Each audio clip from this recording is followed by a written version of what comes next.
The story begins in the bustling chaos of Los Angeles International Airport, where travelers hurriedly scurry through the terminals. The noise of rolling luggage, frantic phone calls, and the ticking of clocks fills the air as individuals move in every direction. The flight was about to board, and passengers hurried to line up, their anxious steps reverberating through the airport's glossy floors. Amid the chaos, one man walks calmly, almost serenely, against the tide of rushed passengers.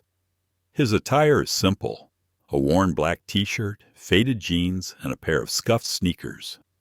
No flashy accessories or an entourage of assistants. He wasn't wearing designer brands, and he wasn't trying to make a statement. He was just a man traveling like anyone else. It was Keanu Reeves, though most of the people around him didn't recognize him at first glance.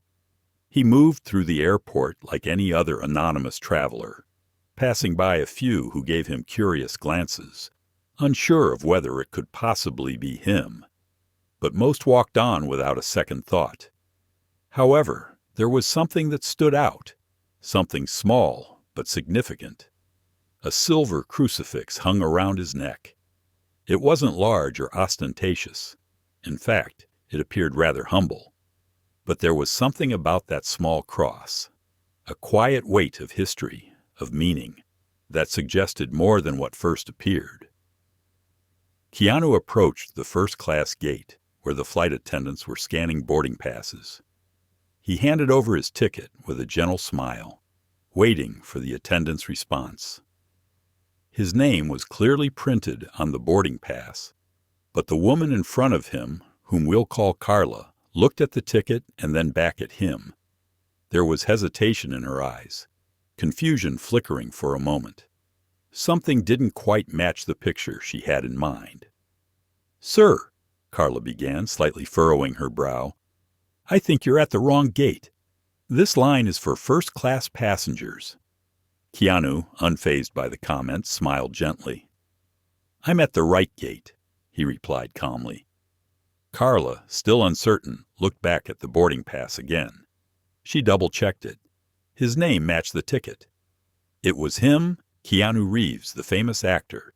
But there was no celebrity aura about him. No designer clothes, no flashy jewelry, no assistants or security walking beside him. The simplicity of his appearance felt almost out of place in this environment. She let him pass, but her gaze lingered on him for a moment, as if unsure about what to make of the situation. Keanu, however, didn't seem to notice her scrutiny. He walked on and settled into his first-class seat as if it were the most natural thing in the world. But Carla couldn't shake the unease she felt. There was something about him, something that unsettled her, though she couldn't put her finger on it. Perhaps it was the fact that he had no extravagant or superficial air about him, or maybe it was that small, humble cross around his neck. As the plane began to ascend, Keanu sat quietly, his arms resting comfortably on the padded armrests. He wasn't reading anything, not watching a movie.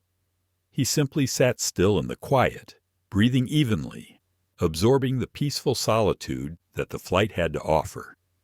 Yet, even in his stillness, something about his presence commanded attention. The small silver crucifix rested on his chest, visible now in full view. It wasn't shiny or new, but had a patina of age, worn at the edges, suggesting that it had been with him for many years. It was a simple object, but it carried significance. Keanu knew its importance, and more importantly, it was part of him. Carla, from the galley of the plane, had noticed the necklace as soon as it came into her full view.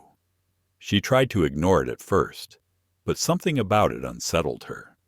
The fact that Keanu seemed so unapologetically himself, the fact that he didn't hide who he was, seemed to disturb her more than it should have. Eventually, she could not resist the urge to act. She walked down the aisle towards him, her steps deliberate and purposeful, but still controlled. Her tone remained professional, even if there was a hint of tension in her voice. "Sir," Carla said as she approached his row, her voice lowering slightly, I'd like to remind you that we have certain policies regarding the display of overt religious symbols in this shared space. Especially in this cabin, we ask for discretion." Keanu looked up at her, his expression calm and serene, though his gaze was steady. "I'm sorry, is there a rule I've broken?" he asked, his voice gentle but firm. Carla's posture was rigid. "It's not about breaking any rules. It's about creating a neutral environment. Some passengers might find certain symbols divisive," she said, her eyes flicking briefly to the crucifix. Keanu looked at his necklace, almost as if contemplating her words.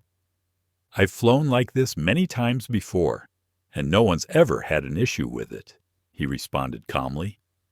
Carla hesitated, her brow furrowing as she weighed her response. "Yes, well, times are changing. Some travelers are more sensitive these days.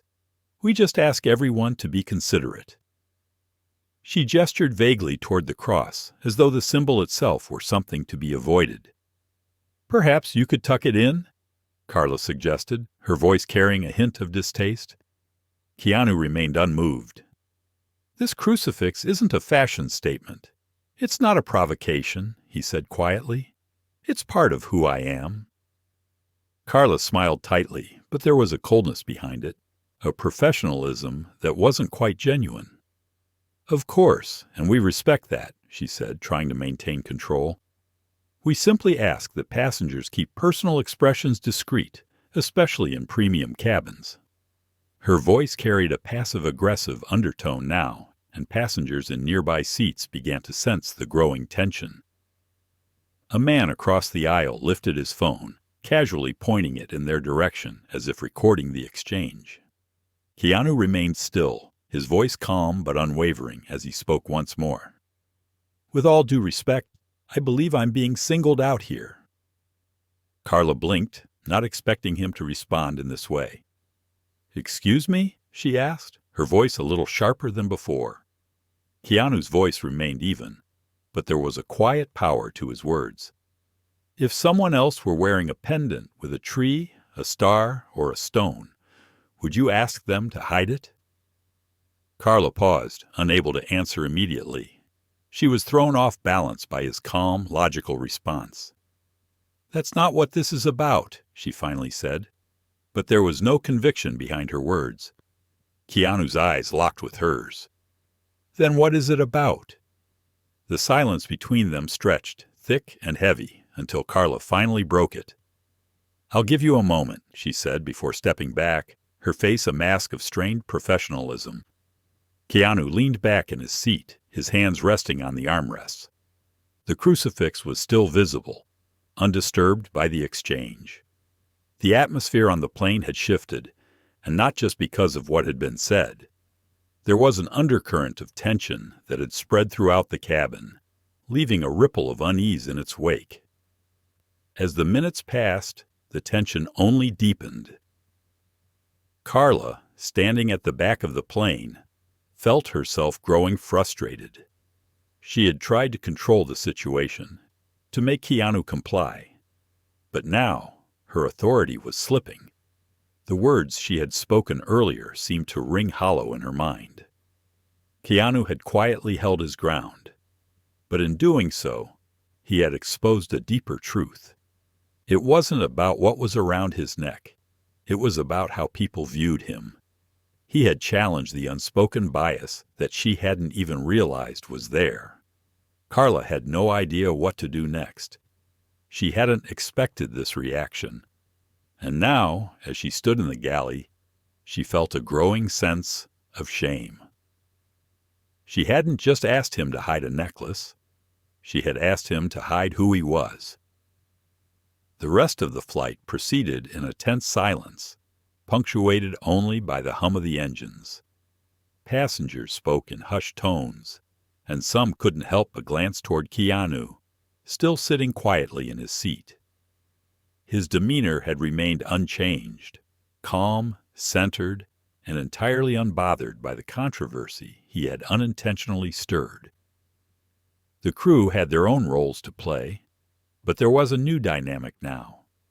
Carla knew things were not as they seemed. and she could feel the weight of her actions pressing down on her.